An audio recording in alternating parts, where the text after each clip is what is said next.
এই তোকে তো আমি ভাত খেতেই দেব না। তুই আর তোর জামাই মিলে আমাদের অন্ন বসে বসে ধ্বংস করছিস, তাই না? ভাবি ছাড়েন না, ব্যথা পাচ্ছি আমি। আরে ভাবি, আপনি সব কি করছেন? ওর চুল ধরে কেন টানটানি করছেন? তোর চুল ছাড়েন, ছাড়েন বলছি। এই কি হয়েছে বুঝতে পারছিস না? তুই আর তোর বউ মিলে যে আমার জামাইয়ের অন্ন ধ্বংস করছিস, সেটা কি তোদের মনে থাকে না? শোন, তোর মতো বেকার দেবরকে খাওয়ানোর দায়িত্ব আমার জামাইয়ের না, বুঝতে পেরেছিস? তোরা দুজন মিলে এসব কি শুরু করেছিস? ভাবি, আপনি এইভাবে আমাকে ছোট করে কেন কথা বলছেন? এই তোর সাথে কিভাবে কথা বলতে হবে? হ্যাঁ, তুই আর তোর বউ মিলে যে আমার জামাইয়ের ঘাড়ে বসে বসে খাচ্ছিস, আর কতদিন খাবি তোরা? আর তুই ইনকাম কবে করবি আর কবে সংসারের হাল ধরবি, সে পর্যন্ত কি তোদেরকে বসে বসে খাওয়াবো আমরা? দেখেন ভাবি, আপনি এইভাবে কথা বলবেন না প্লিজ। আমি জানি আমি বেকার, টাকা পয়সা ইনকাম করতে পারি না, ফ্যামিলিতে দিতে পারি না, কিন্তু এর মানে এই না আমি বসে বসে খাই। আপনি তো নিজেই দেখতে পাচ্ছেন যে আমি দিনের পর দিন একটা চাকরি খোঁজার জন্য কতটা কষ্ট করছি। আমি কি আপনাদের অন্ন ধ্বংস করছি? মোটেও না, আমি তো চেষ্টা করছি, তাই না? তোর হবে চাকরি আর তুই আমাদের সংসারের হাল ধরবি আর সংসারের খরচ চালাবি, তাই না? শোন, আমি এতদিন পর্যন্ত অপেক্ষা করতে পারবো না, আর তোদের দুজনকেও না আমার স্বামী খাওয়াতেও পারবে না। তোরা দুজন ভালো ভালো এই বাসা থেকে বের হ। না না ভাবি, আমাদের এই বাড়ি থেকে বের করে দিবেন না। আমাদের এই বাড়ি থেকে বের করে দিলে আমরা কোথায় যাব, কোথায় থাকবো? আমাদের তো আর যাওয়ার কোনো জায়গা নেই। তাই তোরা দুজন কোথায় গিয়ে মরবি সেটা কি আমি বলে দিব? তোদের দুজনকে খাওয়াতে কি আমার জামাই দায় পড়ে গেছে? হ্যাঁ শোন, তোরা ভালোই ভালো এই বাসা থেকে বের হয়ে যা। তোদেরকে বাবা আমরা খাওয়াতে পারবো না, তোরা ভালোই ভালো বের হয়ে যা তো। দেখুন ভাবি, আমি জানি আমার চাকরি বাকরি নেই, আমি টাকা পয়সা ইনকাম করতে পারি না, কিন্তু এর মানে এই না আপনি এইভাবে আমাকে ছোট করে কথা বলবেন।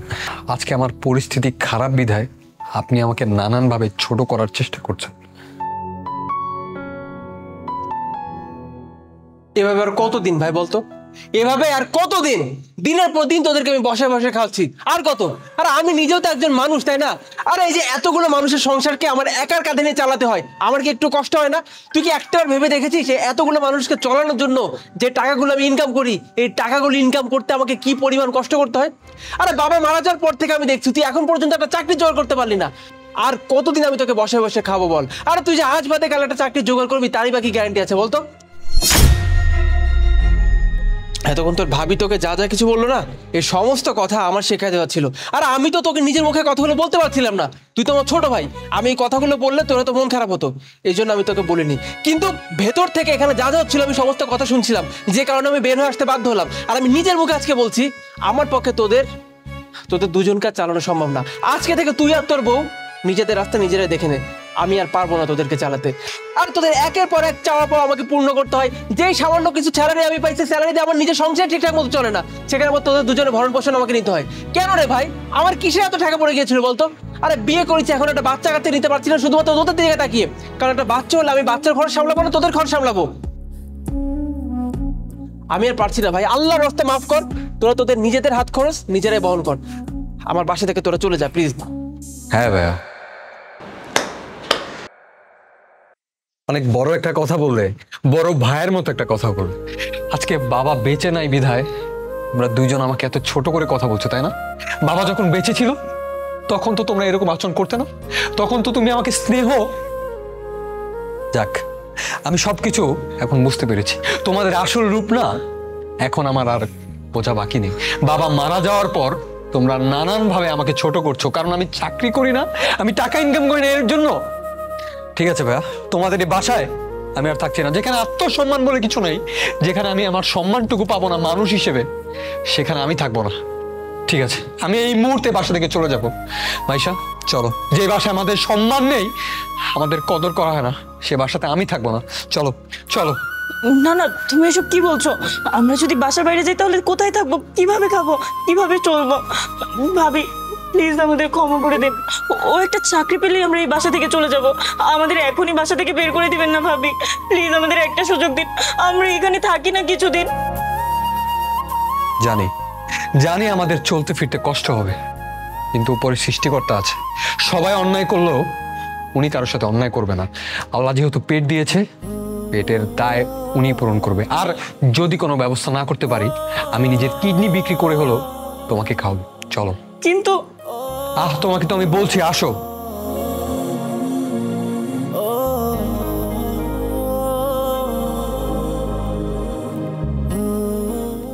যাক, আপদটা বিদায় হয়েছে, ভালোই হয়েছে।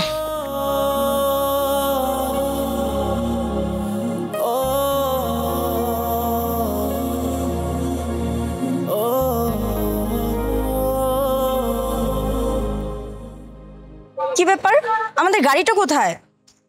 মনে হয় তেল ভরার জন্য গিয়েছে, কিছুক্ষণের মধ্যেই চলে আসবে।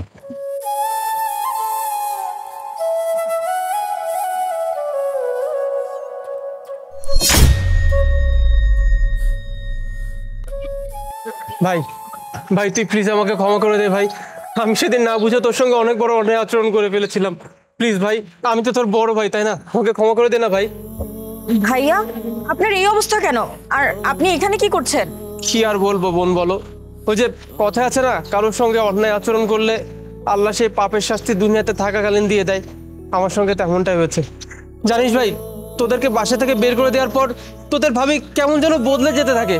তারপরে একদিন আমি জানতে পারলাম ওনা কি ওর প্রাক্তন মানে এক্স বয়ফ্রেন্ডের হাত ধরে বাসা থেকে পালিয়ে গেছে, আর যাওয়ার আগে আমার সমস্ত টাকা পয়সা সব কিছু নিয়ে পালিয়েছে। আমাকে একদম নিঃশেষ করে দিয়েছে রে ভাই, আমার কাছে এখন কিচ্ছু নেই। আমি অলমোস্ট এখন রাস্তার ফকির, কি করব কোথায় যাবো আমি কিচ্ছু বুঝতে পারছি না। পরে ভেবে দেখলাম আমার তো একদম ছোট ভাই আছে তাই না, আমি আমার ভাইয়ের কাছে গেলে আমার ভাই ঠিক আমাকে ফিরিয়ে দেবে না।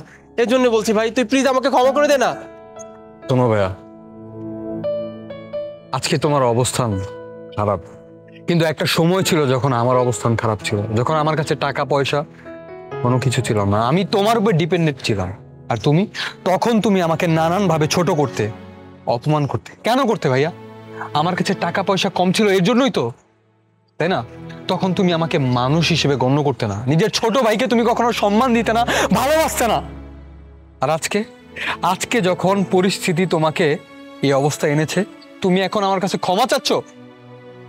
তখন তোমার মনুষ্যত্ব কোথায় ছিল? হ্যাঁ, যখন তুমি নিজের ছোট ভাইকে বাসা থেকে বের করে দিয়েছিলে, তখন কি তোমার একবারও মায়া হয়নি?